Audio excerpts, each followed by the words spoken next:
about emotion, stress, and anxiety. However, today the topic is going to be related a bit more to clinical stuff.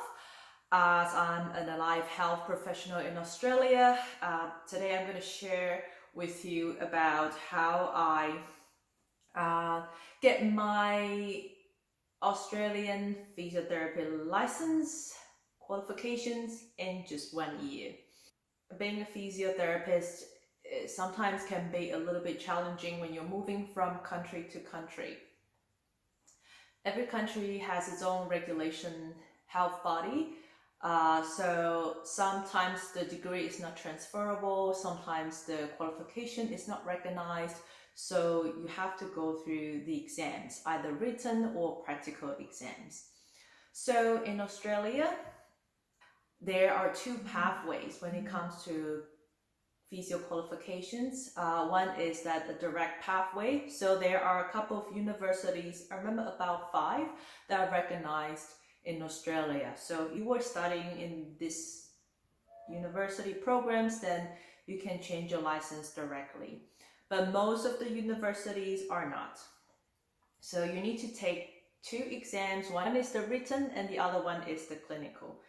And it's ranging from 7,000 to 10,000, depending on if you require 1 attempt or if you require 3 attempts. Sometimes it can go over $10,000 if you fail the written exam and you fail again in the clinical and you need to start all over.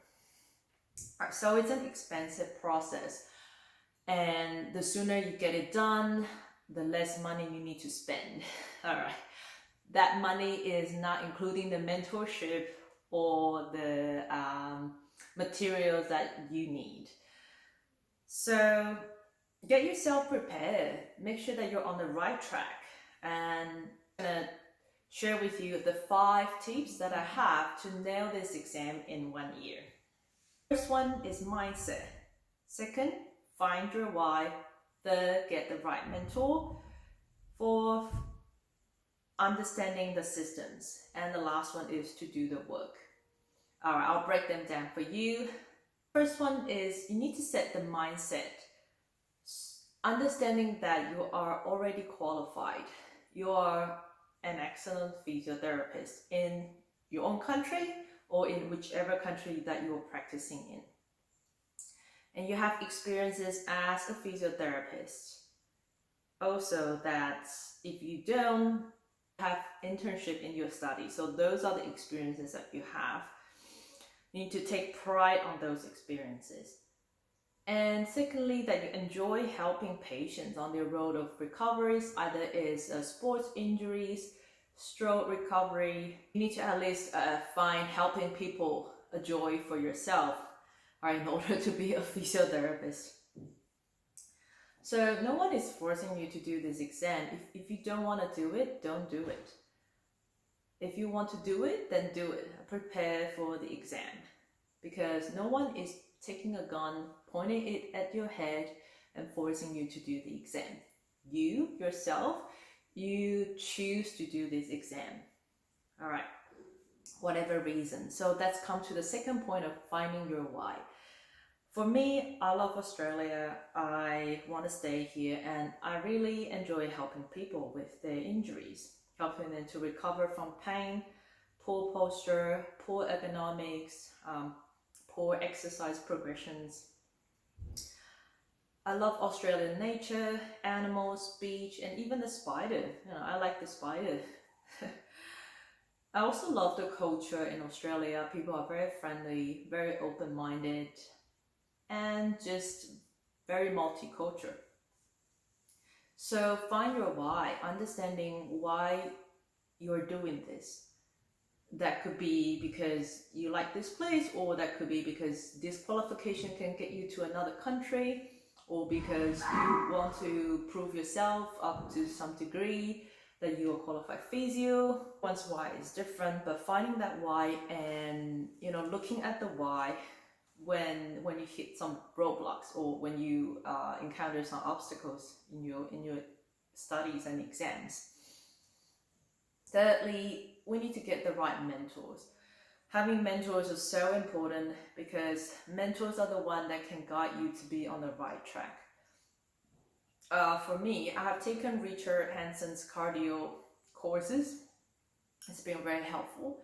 And also I have taken AAPTA, AAPTA's mentorship, and also some of the mock exams. Those mentors are very experienced and they have worked in Australia for over 5 years, some up to 10, and they know a lot about the clinical situations here in Australia as a physiotherapist. So they're experienced, they're hands-on, and they're very knowledgeable. So the mentors are different from teachers. Teachers teach you the basics, those teachers that you have at the school. A mentor provide guidance, so they would give you feedback of performance that you have for the exam, and also the technique that you use, or about the clinical reasoning that you have. So you still need to get yourself prepared. You need to study and practice before you have any mentorship. The mentors help you understand the strength and weakness, and they let you know what you need to focus on and to work more on. So I went out there and searched for the mentors, and it's been really, really helpful, and I feel I get to understand the systems a lot more. That brings us to the 4th point, understanding the Australian physiotherapy systems. So if you want to work in Australia, you will need to understand the cultural background, the medical system, the referral system, hospital, clinical, residential aged care, community. They are different types of area that physio could work in. So understanding them, because you want to work there here, okay? You choose to work in Australia. You're here to fit in. You're here to fit the expectation as a physiotherapist in Australia. Being a physio could be different from country to country. You might use different technique. You might use different modalities.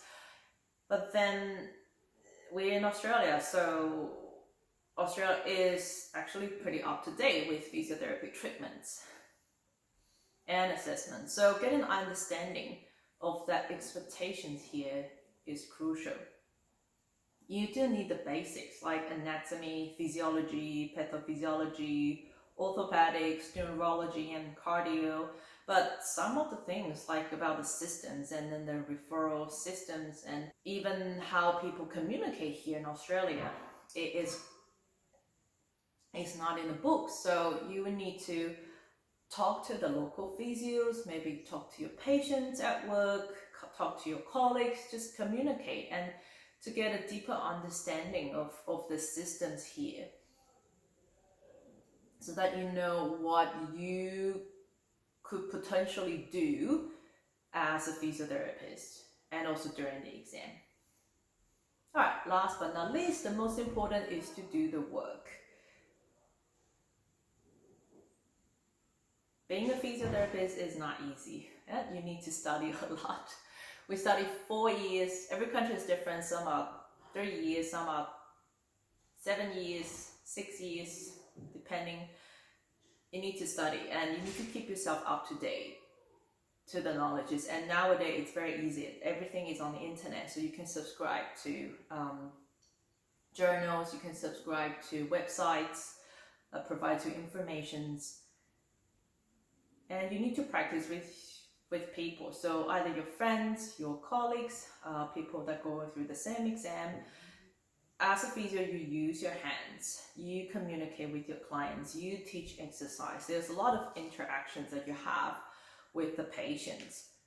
So you need to practice those in your preparations. Just learn to talk, learn to communicate, and be very familiar with what you need to say to the patients and what you are going to say to the patients. And also know how to modify accordingly to different types of patients. Because you might get difficult patients, you might get patients that don't know anything, you might get patients that are very panicky, or you might get patients that are very depressed. You never know. So really get yourself prepared for that. For me, I study 2 hours every day during the week because I work 8 hours on a daily basis, and I do most of the practice on weekends. So if I can, I'll do 5 to 6 hours of practice on the weekends, and that's pretty much threshold for my memory capacity. And everyone's circumstances is different. Some of you might have family, some of you might not be going to work on weekends, some of you might have other work on weekends. However, you need to set aside specific time for the study. So you're not going to the exam to waste your money. You know, at least 7,000. It's not a small amount of money. So I hope these 5 tips help. And if you're not a physio, but you're still going through a professional exams, or you're trying to nail an exam at school, I hope those tips will help. Well, those tips will apply to the exams that you're going through as well. So if you find this video is great, please leave a heart down in the comments and subscribe to my channel. All right. Also, tell me what you want to learn more about stress management. I'll chat to you soon every Monday and Thursday. Ciao!